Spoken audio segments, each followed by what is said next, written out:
Bonjour à tous, je suis Nabil Rabaoui et je suis ingénieur commercial chez Pix4. Nous sommes réunis aujourd'hui pour évoquer les 5 questions que tout chef de projet processus devrait se poser avant de lancer une démarche processus. En tant qu'éditeur de logiciels, Pix4 est fréquemment sollicité sur des projets de cartographie des processus. Certaines des entreprises qui nous sollicitent à ce sujet dénotent d'une certaine maturité sur l'approche processus et d'autres malheureusement ont connu une première démarche qui n'a pas pris et surtout qui n'a pas apporté les résultats escomptés. Alors quand on souhaite lancer ou relancer une démarche processus, une première question s'impose. Faut-il s'appuyer sur un logiciel de modélisation des processus ou logiciel BPM? Pour y répondre, regardons ensemble comment se construit habituellement une démarche processus. Il faut déjà définir les jalons de ce projet. Dans le meilleur des cas, vous avez une première étape qui consiste à analyser le référentiel existant pour savoir d'où vous partez et combien de chemin il vous reste à parcourir jusqu'à l'excellence. On ne peut pas s'améliorer si on ne se connaît pas. Cette première étape n'est pas toujours agréable car c'est celle qui met en évidence les carences de votre système. Il est construit en silo, il ne reflète pas toujours les processus de votre organisation, l'information n'y est pas toujours récente, ni très fiable, et surtout il n'est pas facile pour les équipes d'y accéder. Pour remédier à cela et relancer efficacement votre démarche processus, il faut donc convenir d'une méthodologie commune de description des processus qui correspondent aux objectifs de votre direction et qui sera appliquée bien sûr par l'ensemble des équipes. C'est la deuxième étape. Ensuite, il faudra bien évidemment passer au banc d'essai cette méthodologie nouvelle sur un ou deux processus clés pour en mesurer la pertinence. À ce stade, si les premiers tests de la méthodologie donnent satisfaction, il ne reste plus qu'en théorie à appuyer sur ce bouton pour déployer cette nouvelle méthodologie à l'ensemble des processus et en tirer un bénéfice certain sur l'ensemble de l'organisation. Seulement voilà, dans les faits, ça ne se passe pas toujours aussi simplement. Les équipes ne sont pas toujours prêtes ou capables de mettre en musique cette nouvelle partition que vous avez écrite. La direction est parfois en retrait, pour ne pas dire absente, et ne semble pas vraiment mesurer les plus-values qu'elle pourrait en tirer. Et puis, à votre niveau de pilote de la démarche, vous mesurez à quel point il n'est pas aisé d'animer cette démarche. C'est là, justement, que les solutions logicielles entrent en jeu. Mais quelle solution logicielle choisir pour votre projet? Quel budget doit-on raisonnablement y consacrer? Comment et sur qui puis-je m'appuyer pour construire ce projet de mise en place d'un logiciel BPM? Ce sont quelques-unes des questions que l'on nous pose régulièrement chez Pix4 et nous allons tenter d'y répondre ensemble. Si on demande à un chef de projet processus ce qu'il préfère entre gérer ses processus avec ou sans logiciel, la réponse elle est très simple. Tout le monde préfère disposer d'un logiciel adapté. Ça permet de gagner du temps déjà premièrement. Mais dans les faits, beaucoup d'établissements s'en passent et ont conservé d'ailleurs un mode de description des processus qui est textuel. C'est agrémenté tout de même par moments de quelques rares visuels, mais en réalité, ils n'ont à leur disposition que des outils du pack office pour organiser leur référentiel. Pourtant, si on modélise graphiquement les processus, c'est bien parce qu'un dessin vaut mieux qu'un long discours. D'ailleurs, on a coutume de dire que 80% de la population assimile plus facilement les informations lorsqu'elles sont présentées de manière visuelle, plutôt que textuelle ou auditive. Mais encore une fois, quel logiciel privilégier pour modéliser? Sur le marché des logiciels BPM, vous avez vraiment l'embarras du choix. Les critères sont légion, j'en prends un au hasard, le langage de modélisation. C'est vrai que d'un logiciel à l'autre, vous pouvez vraiment trouver des langages très différents. Certaines solutions d'ailleurs sont fières de mettre à votre disposition des langages de modélisation très riches, de nuances, de formes, afin de vous permettre de traduire la complexité de votre organisation. À l'inverse, d'autres solutions ont fait le pari d'un langage simplifiant, accessible à tous, pour faciliter l'adhésion des équipes au logiciel et par la même occasion l'adhésion à la démarche processus. Donc comme vous le voyez à l'écran, ici vous avez un exemple de langage de modélisation. Il s'agit du langage Calligram. qui a été pensé il y a plusieurs années et dont justement l'avantage premier est d'emmener très vite l'ensemble des parties prenantes de l'organisation vers la même direction, l'efficience dans la modélisation et dans la compréhension justement des processus modélisés. Alors je pourrais parler, au-delà du langage de modélisation, des autres critères qui sont nombreux, comme je le disais. Je pense par exemple à la possibilité d'avoir une gestion documentaire intégrée dans un logiciel de BPM. Au même titre qu'on modélise, on peut associer les graphes que l'on modélise à des documents types.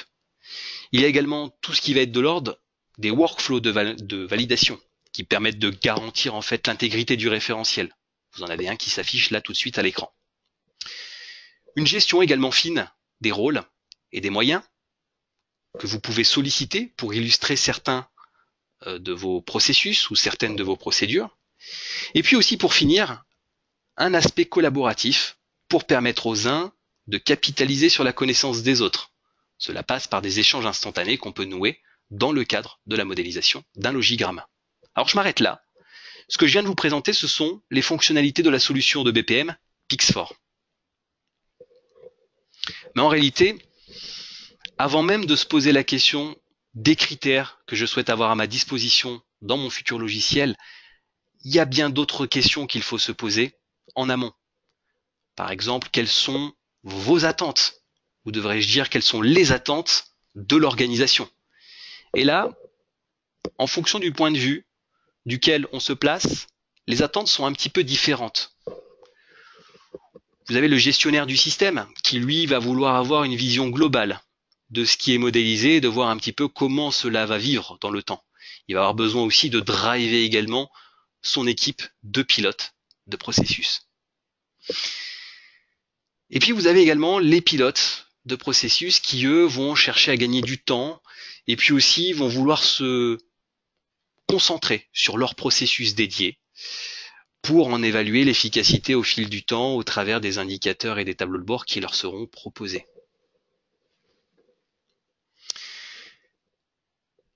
Alors ça, ce sont les attentes que peuvent avoir justement vos équipes, mais quelles sont réellement les problématiques que vous souhaitez résoudre si vous êtes amené à mettre en place un logiciel?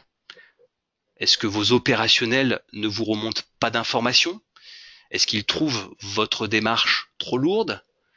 Est-ce qu'ils trouvent qu'elle ne matérialise pas suffisamment les interactions entre les processus et les rôles? Et que cette démarche peine à se mettre en conformité? Et puis il y a la persistance du travail en silo, qui reste un des freins majeurs à l'animation d'une démarche processus. C'est plus que jamais sur ce besoin de transversalité qu'un logiciel BPM commun à toute l'organisation et faisant la part belle au travail collaboratif jouera pleinement son rôle. Et puis modéliser ces processus dans un logiciel pour quelle finalité? Pour des impératifs de contrôle interne? Pour se mettre en conformité avec des normes ou une réglementation?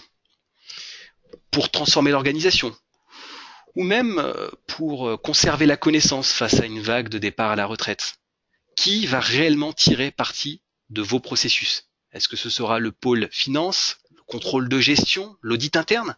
Ou même vos actionnaires qu'ont-ils à gagner dans cette démarche? Qu'en pense votre comité de direction? Il faut essayer de créer justement des synergies et des passerelles entre les métiers pour maîtriser les processus. Et c'est à ça justement que sert un logiciel unique à l'ensemble de l'organisation. Dans ce logiciel, le contrôle de gestion pourra apporter des indicateurs, des KPIs comme on le dit, sur l'application des processus. L'audit interne sera chargé d'analyser de manière factuelle et de manière totalement indépendante l'application de ces processus et identifiera en partenariat avec le pôle risque les améliorations potentielles que l'on peut mener et priorisera des plans d'action liés. Donc vous l'aurez compris, c'est en qualifiant votre besoin que vous pourrez créer justement ces fameuses passerelles entre les différents interlocuteurs internes et vous saurez ensuite lesquels convier autour de la table pour parler de votre projet processus. Et par la même occasion, vous saurez très vite lesquels seront des sponsors potentiels pour votre projet. Maintenant que l'idée du déploiement d'un logiciel s'impose à vous, avez-vous l'autorité suffisante pour lancer ce projet? Sinon, comment devez-vous vendre le déploiement d'un logiciel BPM en interne? Demandez-vous juste quels sont les clients de votre projet processus et à quoi ils seront sensibles. La plus-value d'un logiciel BPM sera différente selon le point de vue de chacun. Vos processus ne vivent pas? Est-ce que votre direction ne vous soutient pas? Comment vos pilotes se positionnent sur le sujet? Et le département IT, qu'en pense-t-il? Clairement, la véritable question qu'il faut se poser, c'est comment vous avez jusqu'à présent communiqué sur votre démarche? Qui sera mon sponsor? Votre direction apportera une attention particulière sur la vision globale qu'un logiciel BPM pourra lui apporter sur l'organisation, sur la capacité d'un tel logiciel à transmettre aux équipes la stratégie adoptée par la direction, et puis aussi sur la capacité à décider à la lumière des indicateurs proposés par l'outil. Quant aux experts métiers, ce sont principalement les pilotes. Ils seront sans doute sensibles à la clarté qu'apporte un logiciel et au temps qu'il leur fera gagner dans leur travail pour faire vivre les processus et s'améliorer au quotidien. Pour les départements IT, c'est un peu différent. L'enjeu est d'éviter d'empiler une nouvelle application qui sera chronophage dans son déploiement et dans son administration quotidienne.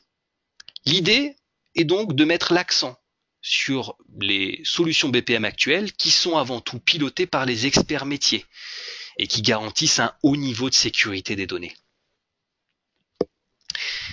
Et si vous avez besoin d'arguments supplémentaires pour lever les dernières réticences, eh bien voici une analyse des retombées concrètes de votre projet et a fortiori si un logiciel BPM est déployé.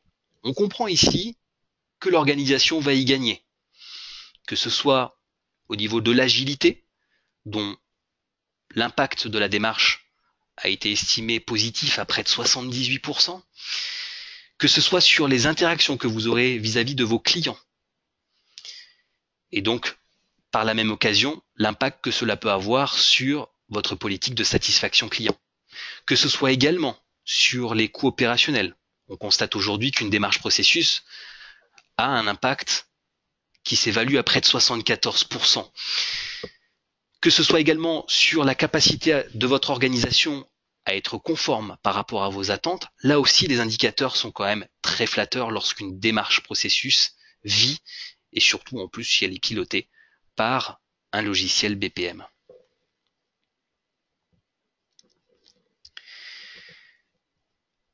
Alors si le retour sur investissement d'un tel logiciel n'est plus à démontrer, la dépense reste une question sensible. En la matière, le marché des logiciels porte aujourd'hui une offre assez riche, allant des solutions proposées par les plus gros éditeurs du marché. Je pense par exemple à SAP, Microsoft, Mega, souvent perçues comme onéreuses ces solutions.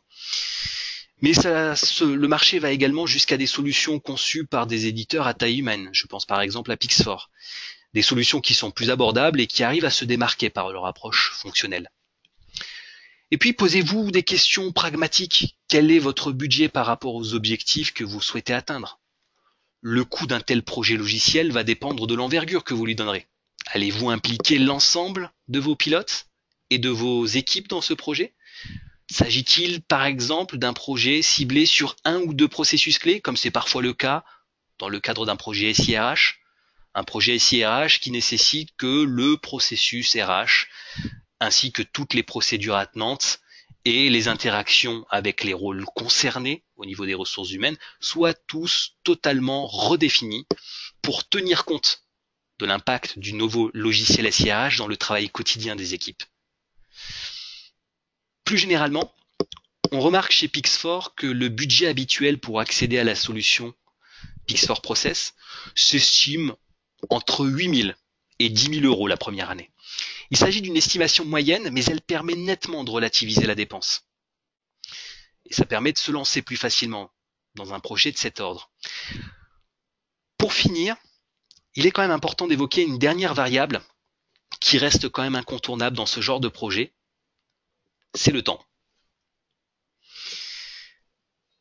Contrairement aux idées reçues, le déploiement d'un tel logiciel n'est pas aussi long qu'on peut le penser. Si vous connaissez vos besoins fonctionnels, que vous avez le soutien de vos clients internes et que le budget adéquat est à disposition, le déploiement d'un logiciel BPM peut se dérouler en 6 jours. Par ailleurs, la technologie a considérablement progressé ces dernières années. Et puis, les solutions présentent aujourd'hui des interfaces pensées pour les utilisateurs finaux. La compréhension et la prise en main n'en sont que plus rapides. Mais il faut garder à l'esprit que votre démarche processus devra vivre et se bonifier au travers de ce logiciel, au fil des mois et des années. Il faudra donc s'assurer que les équipes, et en particulier vos pilotes, aient bien assimilé leur rôle dans le logiciel pour faire monter en puissance votre démarche processus. Quant aux administrateurs de ces solutions, ce ne sont plus forcément les responsables IT, mais plus souvent les responsables métiers, ce qui permet aussi au quotidien dans la gestion de l'outil de gagner du temps. Voilà, nous sommes arrivés au terme de cette présentation. Pour finir et illustrer toutes ces questions que nous avons évoquées ensemble, je souhaitais également vous montrer à quoi ressemble l'interface du logiciel Pix4 que l'on retrouve ici. Une interface assez simple, comme je le disais tout à l'heure, les solutions actuelles du marché ont cette capacité à adopter une interface tournée vers les utilisateurs finaux. Vous le voyez ici, on est sur le tableau de bord de la solution. On retrouve la cartographie principale qui a été modélisée. Une cartographie qui se veut interactive, on peut naviguer assez facilement dans les processus qui nous intéressent, comme vous le voyez ici. C'est assez facile et on peut redescendre jusqu'au niveau des procédures, mais à chaque fois on a une idée sur la chaîne de valeur. Voilà. Et là vous voyez, un logiciel de cet ordre vous permet aussi de programmer des revues de processus. Quelque part, Pix4 veille pour vous, il vous alerte quand il est utile de modifier ou de mettre à jour quelque chose dans l'outil. Et puis, très important, si je reviens à l'écran d'accueil, c'est aussi un outil sur lequel vous allez pouvoir naviguer facilement dans le référentiel, que ce soit avec un système d'arborescence où vous allez retrouver vos différents manuels, que ce soit qualité, sécurité, environnement ou autre. Mais vous allez avoir la possibilité de naviguer dans différentes bases, comme je l'évoquais en préambule de cette présentation et de ce webinaire. La possibilité également de gérer assez facilement ses utilisateurs sans avoir besoin de solliciter le service informatique. Et pour finir, ce fameux volet collaboratif, c'est ce que vous avez sur la droite, cette liste de notifications qui me sont directement adressées par des collaborateurs. Vous voyez ici cette fameuse date de revue sur laquelle on m'indique que la procédure gérer la documentation devra faire l'objet d'une nouvelle version avant 14 jours. Voilà. Je termine sur ce point-là. Et j'invite tous ceux qui souhaiteront bénéficier d'une démonstration personnalisée de cet outil à entrer bien évidemment en contact avec les équipes Pix4. Je vous remercie beaucoup pour votre attention et je vous souhaite une excellente journée. À bientôt. Au revoir.